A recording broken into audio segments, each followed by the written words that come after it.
Hello everyone, welcome to Chanakya IAS academy Patna. Topic of the day session. आज के इस session में अगेन हम बहुत ही इंपॉर्टेंट टॉपिक पे डिस्कशन करने वाले हैं and our first topic is Ludhiana gas tragedy. अभी आपने सुना होगा कि लुधियाना में कुछ जो टॉक्सिक गैसेस हैं उसके लीक होने से काफ़ी ज़्यादा लोगों का डेथ हुआ है। लगभग अभी तक का जो रिपोर्ट है उसमें 11 लोगों का डेथ का रिपोर्ट बताया गया है। अब यह जो गैस ट्रेजेडी हुआ है, ऐसा नहीं है कि अब इंडिया में इस टाइप का गैस ट्रेजेडी कोई पहली बार हुआ है, फ्रीक्वेंट होते रहे। सबसे पहले अगर हम बात करें ऐसे कोई टॉक्सिक जो लीक हुआ था तो भोपाल गैस जो त्रासदी था वो सबको याद है। उसी तरीके से अभी हरियाणा में रिपोर्ट है कि यह गैस जो लीक हुआ है वो काफी ज्यादा टॉक्सिक गैसेस से लीक हुए हैं, जिसके कारण से लोगों को सांस लेने में प्रॉब्लम होने लगी थी। जो नर्व सेल्स थे वो डैमेज होने लगे और लगभग अभी तक का जो रिपोर्ट है उसमें 11 डेथ का रिपोर्ट आया है सामने।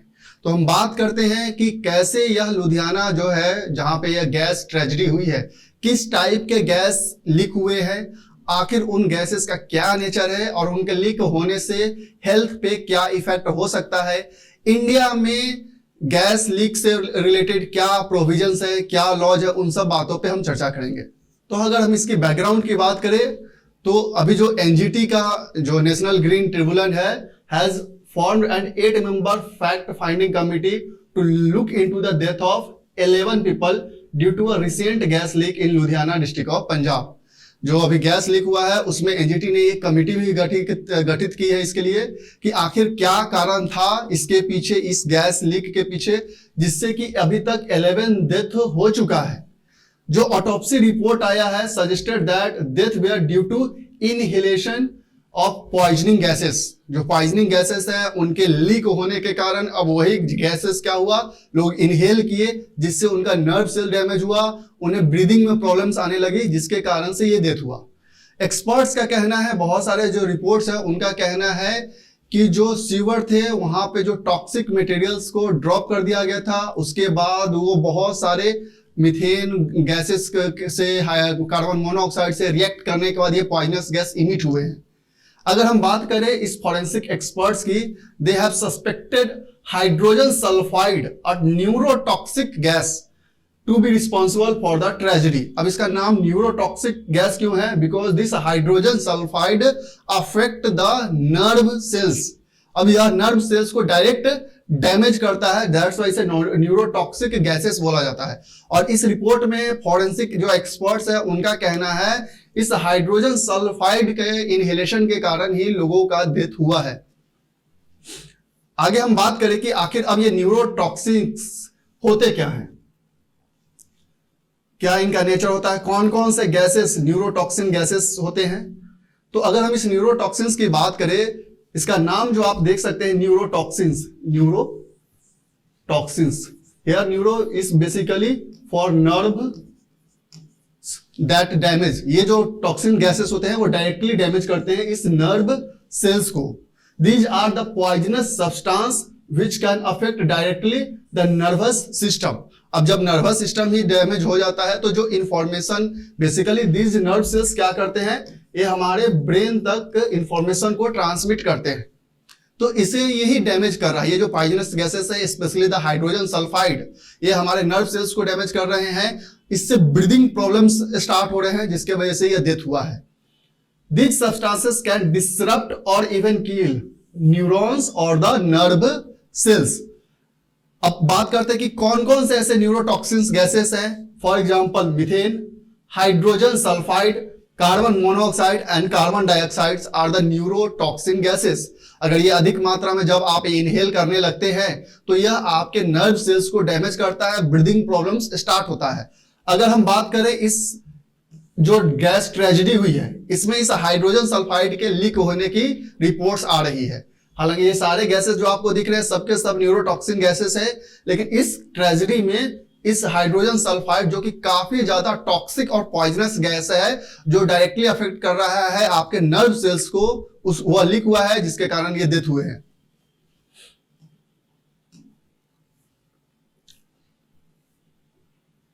अब ये तो बात हुई इस ट्रेजेडी की कि जो लुधियाना में गैस ट्रेजेडी हुआ उसके कारण से अभी 11 डेथ हुए।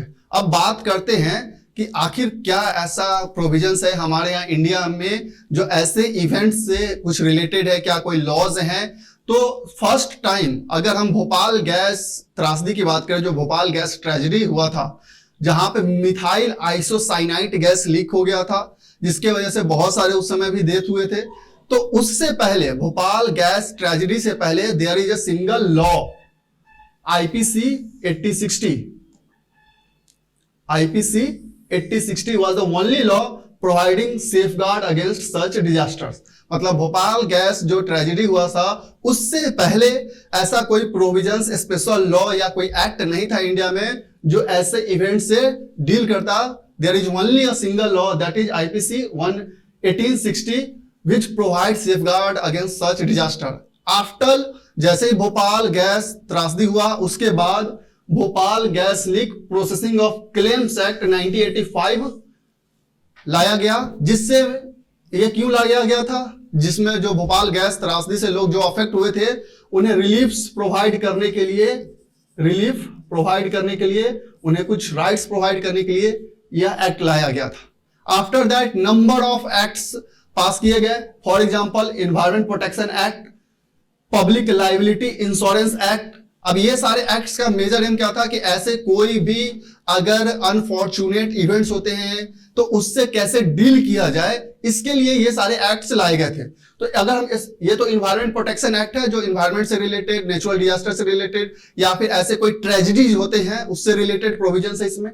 Public safety, public liability insurance act 1991 की अगर हम बात करें, यह बेसिकली पास किया गया था for the provision of insurance and insurance meant to provide relief to person affected by accident that occur while handling hazardous substance. Basically यह इसलिए पास किया गया था कि इंडिया में बहुत सारे लोग जो है वो हजार्डस एक्टिविटी में इंप्लॉयड है, हजार्डस जो भी वर्क है उसमें इंप्लॉयड होते हैं, जैसे कोल माइनिंग में है, केमिकल सब्सटेंस को मैन्युफैक्चरिंग करने में है।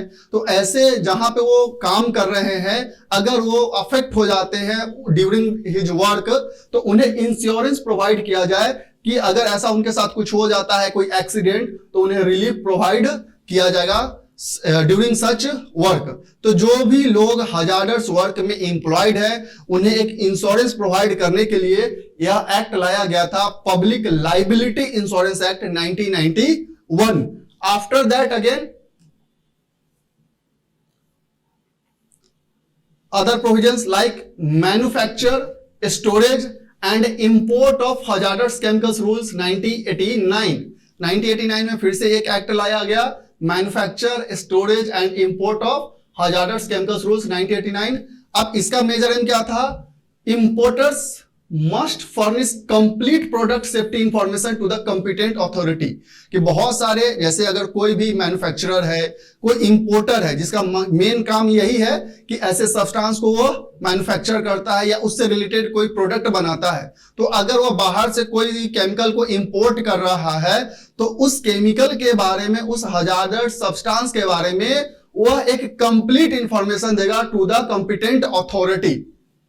Hazardous waste management handling and transboundary movement rule 1989। This act provides for industries are required to identify major accident hazards and take preventive measures. अब इस एक्ट में क्या कहा गया कि जितने भी इंडस्ट्रीज हैं जो ऐसे हजार्डस ऑक्यूपेशन में लोगों को एम्प्लॉयड करते हैं या एक्टिविटी कर रहे हैं, उनका यह काम क्या होगा कि they identify major accident hazards and take preventive measures to protect the workers from such hazards। मतलब अगर कहीं पे कोई इंडस्ट्री है तो वहां पे जैसे कोई प्रिवेंटिव मेजर्स लिए जा सके उसके लिए उसे वहां पे प्रिकॉशन देना होगा और वो सारे एक्सीडेंटियल हजार्ड्स को वो पहले से ही आइडेंटिफाई करे ताकि प्रिवेंटिव मेजर्स लिए जा सके और ऐसे एक्सीडेंट को होने से रोका जा सके।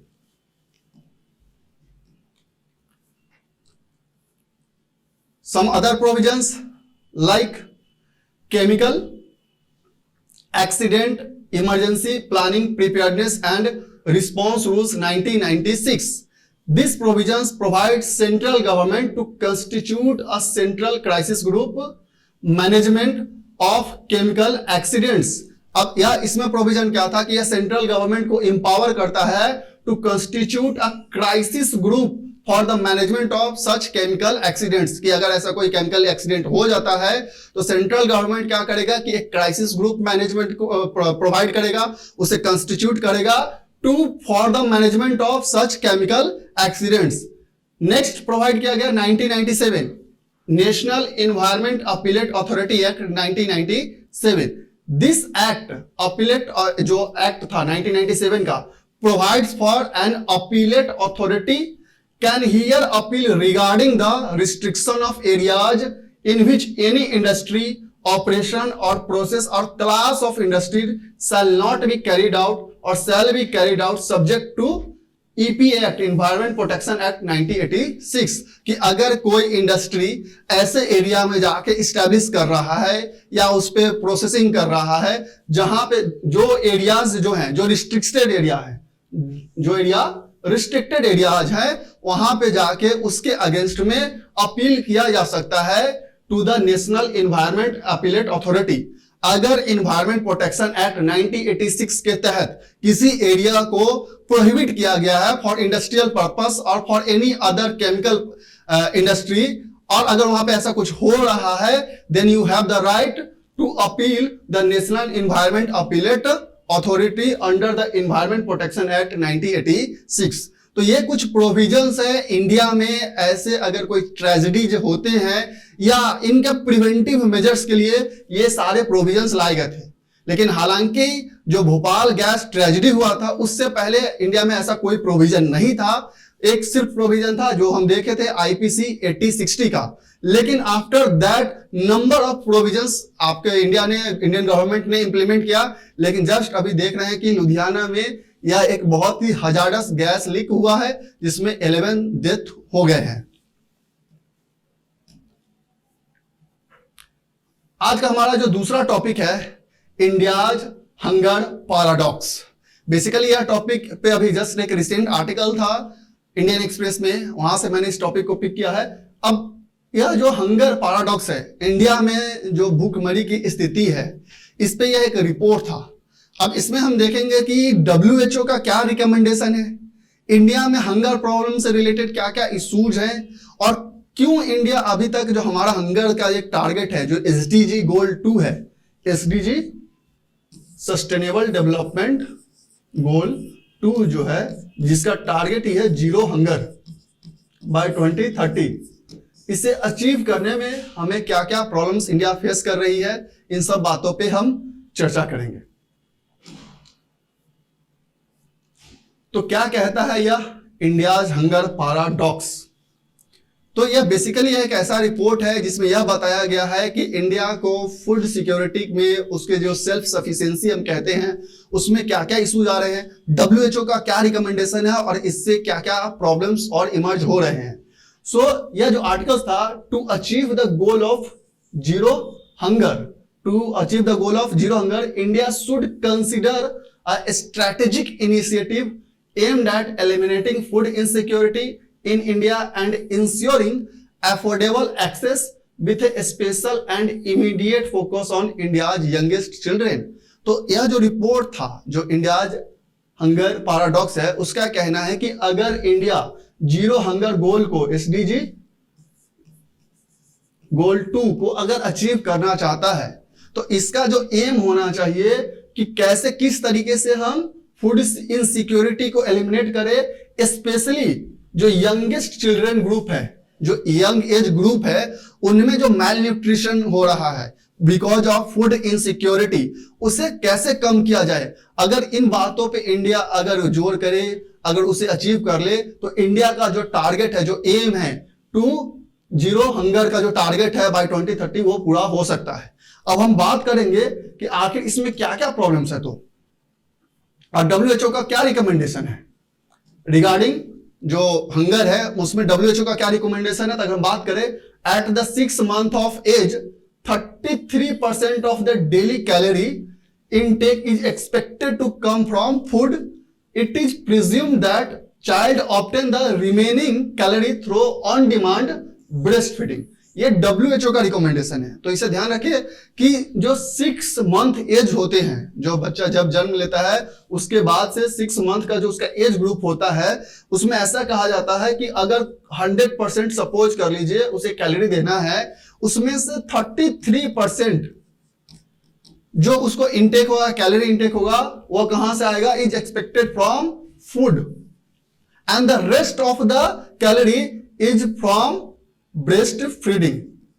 ब्रेस्ट फीडिंग वो डिमांड पे डिपेंड करता है। तो WHO का कहना है कि जो 6 मंथ का जो एज ग्रुप है उसमें जो आप कैलोरी इनटेक की बात करते हैं तो उसमें 33% एटलीस्ट जो होना चाहिए वह फ्रॉम फूड होना चाहिए and the rest of the जो न्यूट्रिशन जाएगा वो जाएगा फ्रॉम द ब्रेस्ट फीडिंग।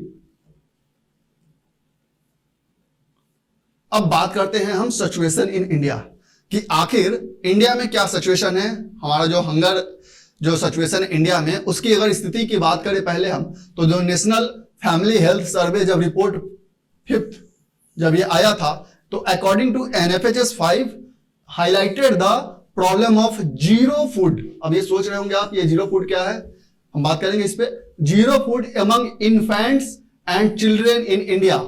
अगर इसके रिपोर्ट की बात करें, among mothers with a child between age of 6 to 23 months, 18% reported that their child did not eat any food referred to as zero food in 24 hours preceding the survey। अब जो यह NFHS का report कहता है कि जो भी child है among mothers with a children between age of 6 to 23 month, जो चाइल्ड जन्म लेते हैं और जो 6 से लेकर लगभग 23 मंथ के जो चाइल्ड होते हैं उस दौरान, उसमें जो 18% है, लगभग 18% जो चाइल्ड है वो कोई भी फूड नहीं खाते हैं, मतलब वो फूड इनटेक नहीं करते हैं ड्यूरिंग 24 आवर्स। ये रिपोर्ट में कहा गया। तो सपोज कीजिए कि 6 मंथ या 23 मंथ के जो चाइल्ड है, इस एज ग्रुप में जो चाइल्ड है, अगर वो 24 आवर्स तक अगर वो कोई फूड इनटेक नहीं करते हैं, तो जो WHO का रिकमेंडेशन है कि एटलीस्ट 33% जो कैलोरी इनटेक होना चाहिए पर डे वो फूड से होगा, और उन्हें फूड वो इनटेक ही नहीं कर रहे हैं तो कहीं ना कहीं वो माल न्यूट्रिशन का शिकार हो सकते हैं। ये NFHS के रिपोर्ट में है। More than 80% had not consumed any protein rich food for an entire day, zero protein. और उस पूरे डे में, इस 24 आवर्स के पूरे डे में जो चाइल्ड है वह लगभग 80% ऐसे हैं जो कोई भी न्यूट्रिशस और प्रोटीन रिच फूड नहीं लेते हैं। Again protein deficiency in the body. Close to 40% did not eat any grain, roti, rice etc for an entire day and 6 out of 10 children do not consume milk और dairy of any form every day. अब ये report में कहा गया है कि उस age group में जो 6 to 23 की हम बात कर रहे हैं, उसमें लगभग जो 40% है वह कोई भी फूड ग्रेन नहीं खाते हैं, चाहे राइस हो, रोटी हो, कोई भी ऐसा कुछ चीज इनटेक नहीं करते हैं। और दूसरा 10 में से लगभग 6 जो चिल्ड्रन है do not drink even milk. तो अगर ये स्थिति है हमारे यहाँ इंडिया में, तो जो यंग एज हम ग्रुप कहते हैं, चूंकि यह बचपन में ही अगर उन्हें कैलोरी सही से नहीं मिलेगा, सही से उन्हें प्रोटीन नहीं मिलेगा, क्योंकि वो प्रोटीन रिच फूड ही नहीं ले रहे हैं, तो कहीं ना कहीं उनका जो बॉडी का ग्रोथ है वो अफेक्ट होगा और आगे चल के उनके अगेन एज पे अफेक्ट आएगा। तो ये NFHS का रिपोर्ट है जो यह शो कर रहा है कि इंडिया में जो हम कॉन्सेप्ट कहते हैं जीरो फूड या फिर जीरो प्रोटीन, वो काफी ज्यादा हाई है, बिकॉज यहाँ पे कैलोरी इनटेक की कमी है। जो चाइल्ड है वो प्रोटीन रिच फूड नहीं ले रहे हैं, वो 24 आवर्स में एक बार भी सही से फूड इनटेक नहीं कर रहे हैं। तो जो WHO का रिकमेंडेशन है कि 33% जो कैलोरी जाना चाहिए वो फूड से जाना चाहिए, तो वो कैसे मिलेगा उनको? तो यह सब रिपोर्ट NFHS में इंडिकेट किया गया है। अब हम बात करते हैं क्या क्या इश्यूज है इंडिया में। आखिर इतने सारे प्रोग्राम चल भी रहे हैं, तब भी क्या क्या इश्यूज आ रहे हैं इस फूड जो हमारा हंगर इंडेक्स है, जो हम हंगर को खत्म करना चाहते हैं और SDG गोल 2 को अचीव करना चाहते हैं, इसमें क्या क्या इशू है? सबसे बड़ा इशू है इम्प्रॉपर असेसमेंट मेथड, कि इंडिया में हंगर अभी भी बहुत ज्यादा है, बहुत ज्यादा हंगर है, specially among the youngest age group, लेकिन इनका जो असेसमेंट है, जो रिपोर्ट है, वो सही से नहीं है। वो जो असेसमेंट किया जाता है ऑन डिफरेंट ग्राउंड्स, वो रिपोर्ट सही से प्रॉपरली असेस्ड नहीं है। That's why even not even government को भी पता चल पा रहा है कि इंडिया में एक्चुअल में हंगर का सिचुएशन क्या है। सिंगल मिनिस्ट्री कांट हैंडल, कोई भी एक सिंगल डिपार्टमेंट या कोई एक सिंगल मिनिस्ट्री या एक कोई सिंगल ग्रुप इतने बड़े कंट्री को कैसे हैंडल कर सकता है। इतने लोग ज्यादा जो डिप्राइव्ड है, न्यूट्रिशियस डिप्राइव्ड है, माल न्यूट्रिशन का शिकार है, तो एक सिंगल मिनिस्ट्री इतने बड़े सिचुएशन को हैंडल करना बहुत ही एक टफ टास्क है। Inter generational linkage is a problem, ये सबसे बड़ा प्रॉब्लम है इंडिया में।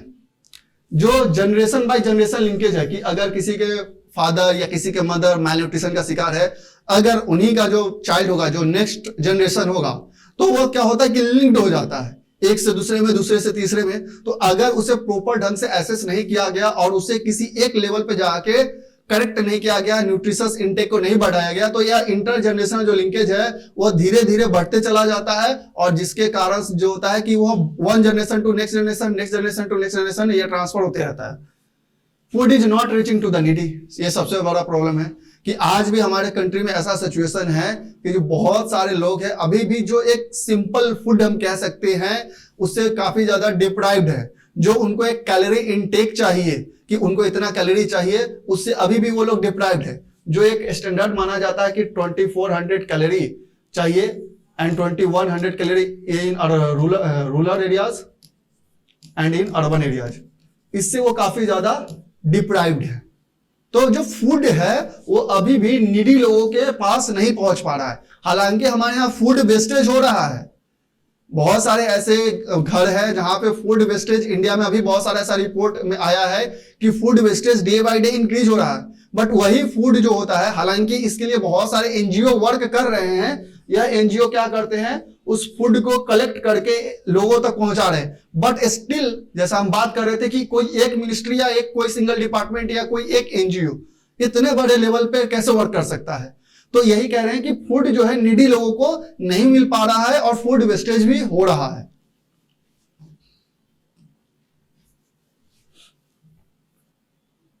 अब बात करते हैं efforts to achieve SDG goal.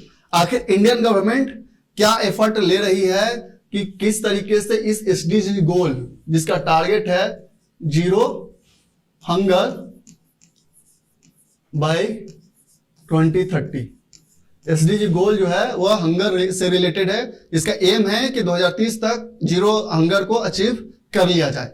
Indian government इसके लिए क्या कर रही है, तो बहुत सारी इनिशिएटिव है, जैसे मिशन पोषण 2.0, overarching the flagship program dedicated to maternal and child nutrition has evolved in the right direction by targeting SDG goal 2।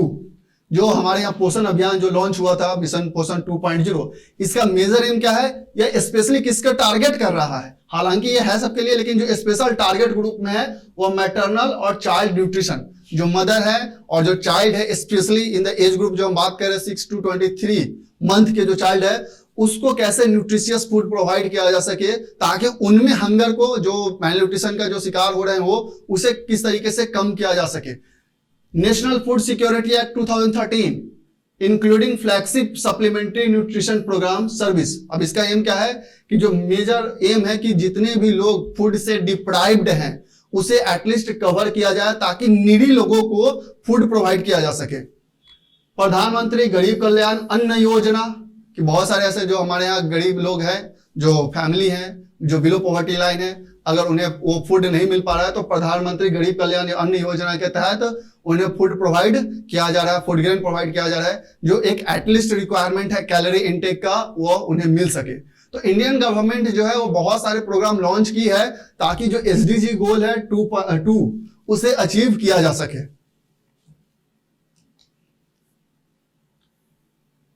अब बात करते हैं कि ये तो ठीक है, ये गवर्नमेंट ने एफर्ट्स लिए हैं, आखिर और क्या किया जा सकता है। अगर प्रॉब्लम है तो उन प्रॉब्लम्स को दूर करके जो एसडीजी गोल है उसे कैसे अचीव किया जा सकता है, तो क्या स्टेप्स लिए जा सकते हैं। First, routine dietary and nutritional assessment for the entire population is the need of hour, कि एक रूटीन बेस्ड और डाइटरी जो होना चाहिए, जो रूटीन डाइटरी या न्यूट्रिशनल असेसमेंट होना चाहिए, वो प्रॉपर ढंग से होना चाहिए। जैसे हम बात कर रहे थे कि असेसमेंट जो है वही रॉन्ग असेसमेंट आता है हमारे यहाँ। जो नीडी बहुत लोग हैं लेकिन रिपोर्ट में कम आते हैं, किनका न्यूट्रिशन लेवल कम है, कहां पे फूड इनसिक्योरिटी जाता है, उसका प्रॉपर असेसमेंट नहीं हो पा रहा है। तो एक रूटीन बेस्ड, रूटीन डाइटरी और nutritional assessment, proper nutritional assessment और रूटीन डाइटरी फॉलो होना चाहिए। और उसका जो रिपोर्ट है वह एक साइमल्टेनियस रिपोर्ट हमेशा आना चाहिए, ताकि जो नीडी लोग हैं उन्हें फूड मिल रहा है या नहीं मिल रहा है यह पता लगाया जा सके। Measuring the availability, accessibility and affordability, इसे हम कहते हैं 3A formula. 3A formula, 3A formula में क्या है कि पहले यह इंश्योर करना है कि फूड अवेलेबल है या नहीं है, और अगर फूड अवेलेबल है तो क्या वह एक्सेसिबल है, और अगर एक्सेसिबल है तो क्या वह अफोर्डेबल है। कि बहुत बार ऐसा होता है, अभी चूंकि महंगाई डे बाय डे बढ़ रही है, पॉपुलेशन बढ़ते जा रहा है, तो फूड का डिमांड बढ़ रहा है। तो सबसे पहले तो ये इंश्योर करना कि फूड अवेलेबल हो, और अगर अवेलेबल भी हो तो कॉमन मैन तक, जो नीडी लोग हैं, वो उनके पास एक्सेसिबिलिटी भी हो। एंड द थर्ड वन कि अगर एक्सेसिबल है, क्या अफोर्डेबल है या नहीं है, ये भी इंश्योर किया जाए। कि बहुत सारे ऐसे हमारे यहाँ लोग हैं, जैसे प्रधानमंत्री गरीब कल्याण अन्न योजना क्यों चलाया गया, क्योंकि उसमें जो बिलो पॉवर्टी लाइन लोग हैं, अगर वो बहुत ज्यादा high affordable food grain afford नहीं कर सकते, उनके लिए उधर से व्यवस्था किया गया है। तो इस तरीके से कि फूड की अवेलेबिलिटी, एक्सेसिबिलिटी और अफोर्डेबिलिटी को इंश्योर किया जाए। Evidence based policy to end hunger and improve nutritional security, कि अब जो पॉलिसी कोई भी हो, जैसे बहुत सारे जो गवर्नमेंट ऑफ इंडिया पॉलिसी ला रही है, पोषण 2.0 या प्रधानमंत्री गरीब कल्याण योजना, इसी तरीके एविडेंस बेस्ड पॉलिसी होने चाहिए। कि जो भी आपने असेसमेंट किया, अब उस असेसमेंट के बाद क्या रिपोर्ट्स दिए गए हैं कि किस एरिया में, किस एज ग्रुप में ज्यादा न्यूट्रिशन का लोग शिकार है, ज्यादा माल न्यूट्रिशन के शिकार हैं, तो उस तरीके से एविडेंस बेस्ड पॉलिसी लाके हंगर को एंड किया जा सकता है और न्यूट्रिशनल लेवल को इंप्रूव किया जा सकता है। Appropriate food-based metrics should be developed to effectively monitor and assess performance of Poshan 2.0. The zero food metric provides a good start.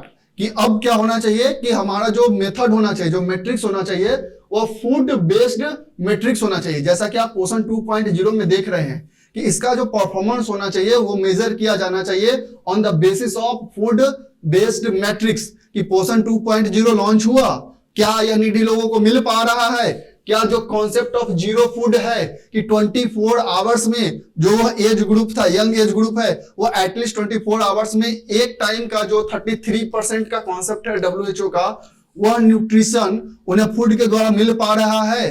तो यह एक फूड बेस्ड मैट्रिक्स डाटा होना चाहिए। पोषण 2.0 अभियान है या फिर ऐसे और कोई भी अभियान है, तो उसके लिए डाटा प्रॉपर होना चाहिए। तो ये था हमारा इंडिया आज हंगर पैराडॉक्स, जो कि एक आर्टिकल था आपका, उससे रिलेटेड था। आई होप आपको ये दोनों जो न्यूज थे आज आपको समझ में आया होगा। आप इसी तरीके से आप हमें कमेंट में बताएं, हम और बहुत सारे टॉपिक्स कवर करते रहेंगे। So that's all for today, thank you.